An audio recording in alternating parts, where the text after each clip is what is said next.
How to use Coupert app, Coupert tutorial. So just go ahead and download the extension first. You can search to your browser for Coupert and press on the add-ons.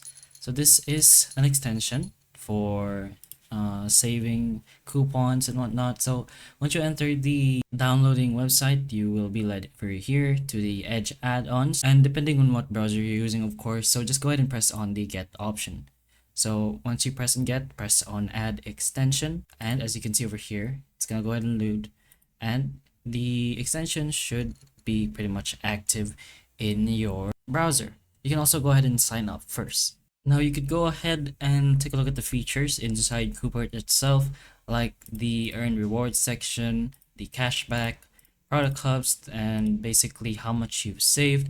Or you can just go ahead and shop normally, and if Coupert supports that shopping website, then you should be able to see that coupon for that. So it's gonna automatically pop out in the top right over here, where it will say the available codes and coupons you can use. So just go ahead and choose the product you want, and if the coupon works, then that's good for you. You can just go ahead and copy and paste that to the code section when you're buying something. But that is how you can use the Coupert app in your preferred browser. So hopefully the information of this video can help you, and if it can, please like and subscribe for more videos like this, and that's all.